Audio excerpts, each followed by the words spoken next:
It's super relaxing in here. It's great. I mean, I come here to reconnect, stay in the present, pull out my favorite V&A book, and dream.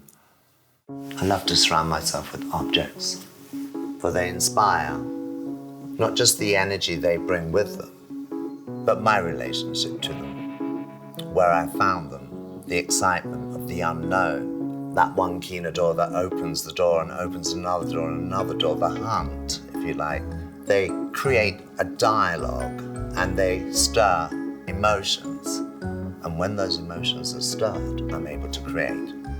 I'm John Galliano, and today I'm really happy to share with you some of my objects of affection, objects I've collected through the years, whether it be traveling historically or geographically.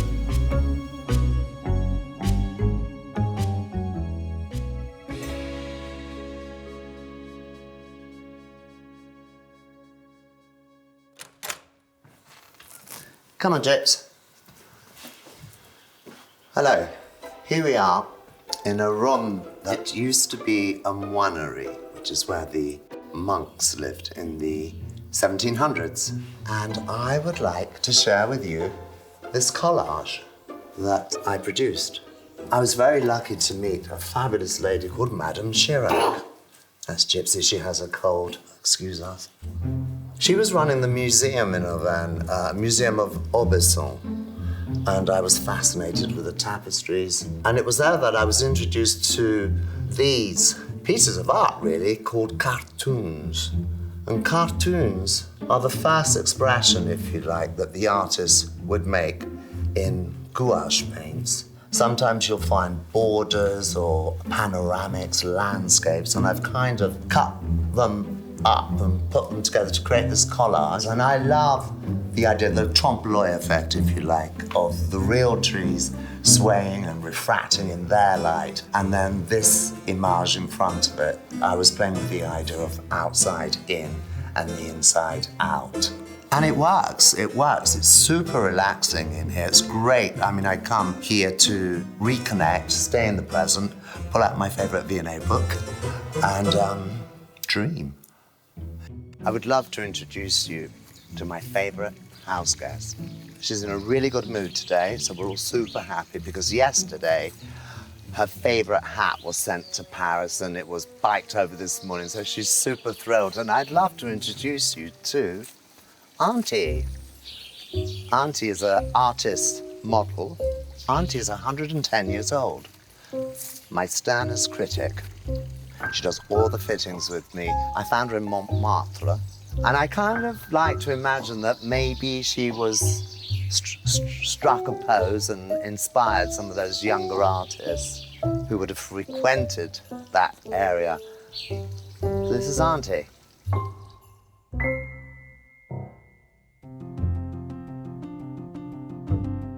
Well, these are called sudare. They're 1750s, I think, from a Japanese monastery.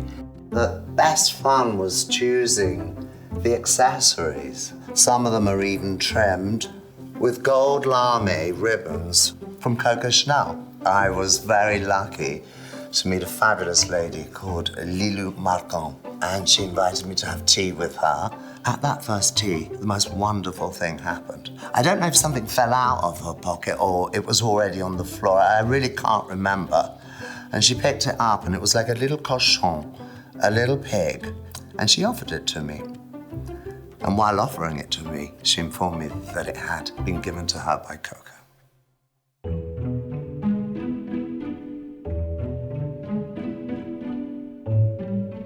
So along the walls, you'll see a collection of paintings, drawings, aquarelles, photographs that mean a lot to me. That mean a lot to me because they stir emotion. And when emotions are stirred, I can start to create. And over here, you'll see a fantastic black and white picture by Mr. Penn, Irving Penn, who I had the greatest pleasure and honor to meet and to work with. Often when I've been stuck on complicated dresses and things, I just, come on, John, you've got to work this out. You've got to get this one out. But because Mr. Penn's going to photograph it. And somehow his energy penetrates me in the creative process, and I always finish the dress. So I like to have the spirit of Mr. Penn in the room. I'd always try to work out the light and how did he do this and how was that and this shape. And then when I saw the way he worked and that it was with God's light, with the real light, and that he would paint like a watercolor and around you, it's really special. I mean, there's good energy. This is a wonderful fashion illustration by a gentleman called Howard Tangney. Howard is now retired, but up until not so long ago, he was still the life drawing, the fashion illustrating tutor at St. Martin's School of Art. I spent a lot of time with Howard. You know, you feel him breathing down your shoulder and neck. My drawings were quite labored to begin with, as they often are. So he would give me a lot of tests, if you like. Okay, John, we've got 60 seconds here. I want you to get the spine down, map out the head and the hip, and speed drawing. I didn't really understand what was going on, but it was training the retina to stay on the subject and never look down at the paper. And it was Howard who was really kind of building me up to become a fashion illustrator. I'd love to invite you into the Salon Jaune. That room has a wonderful energy, and this is a fantastic yellow inspired from Pipi de Vache. So they would feed the cows mangoes. We got a nickname for the Salon Jaune, and that's Madame Le Pigeon's Salon. Like with a lot of my collections, I created a narrative. I wanted to produce some lumiere and also something that looked like it had been here when we moved in. It hadn't. I worked with a fantastic artist called Eloise d'Argent.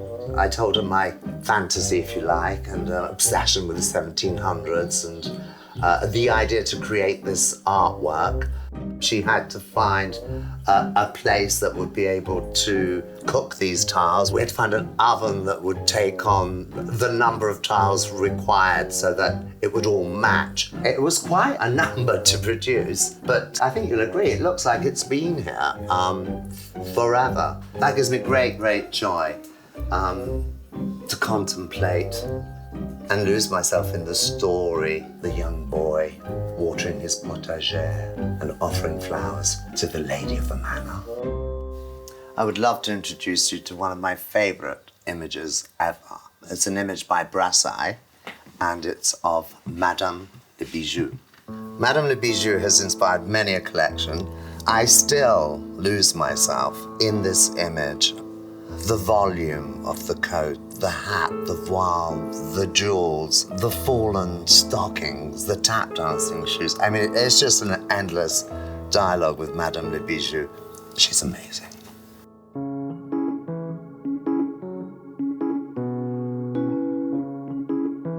I'm so happy to have shared these things with you. I guess what one could learn from this is how much objects of affection mean to me, and how through the dialogue I create and how I juxtapose certain things, they stir emotion, and it's a magical place to be.